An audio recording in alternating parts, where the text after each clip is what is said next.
Ito yung sayang guys, oh, si Kuwa ba? Kakagising ko lang, tapos dumiretso na ako dito sa garden. Kasi nga, baka maunahan tayo sa weather and alam nyo na guys, palamig na dito.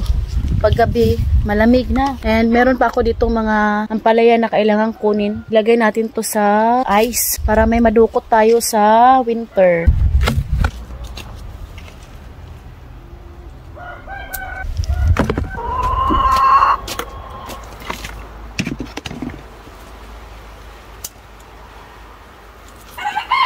Itira natin to para meron tayong seeds for the next summer.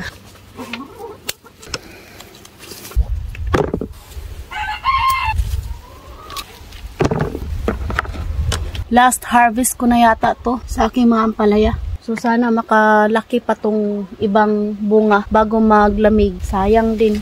Ito yung sayang guys, oh, si Kuwa ba? Kung ming sulod ang autumn sa aming bunga. Sobrang sayang talaga. Yung sayote ko hindi pa nakapamulaklak. Tingnan nyo yung sayote ko, oh. Pag hindi pa rin tumamunga, kukunin ko na yung mga talbos.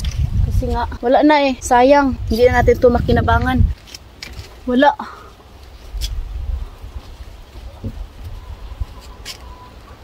At least nagtry tayo. Nabuhay. Matagal yata itong sayuti. Hindi gaya ng ampalaya na 3 months lang ba. Yung mga sitaw. Pero itong sayuti parang ang tagal yung sayuti at saka yung sigarilyas. Hindi po sila namunga. Nabuta ng winter. Yung kalabasa rin. Nakapag-harvest na ko 3 months lang. Pati yung okra. Yan yung maganda. Tanim dito sa Romania. Pero yung sayuti. Ang daming bunga ng... Kukunin din natin to guys. Oh, ang daming bunga ng sili nila ni mama.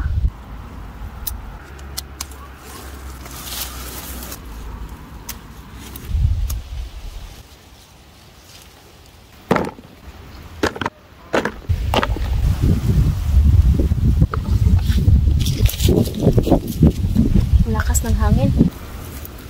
Out.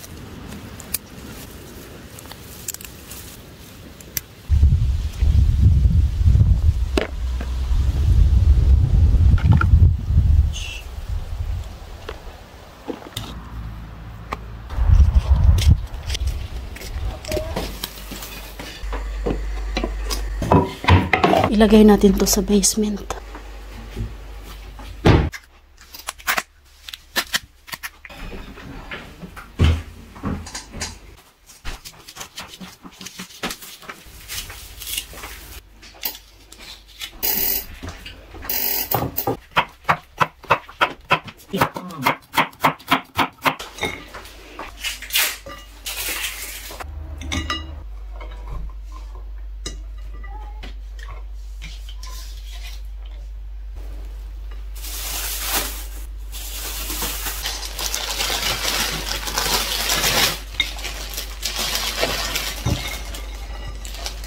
So, ayan guys, marami na akong stock para winter. Thank you for watching. Hope you enjoyed. Don't forget to like and subscribe to the channel Facebook page, The Pet Family.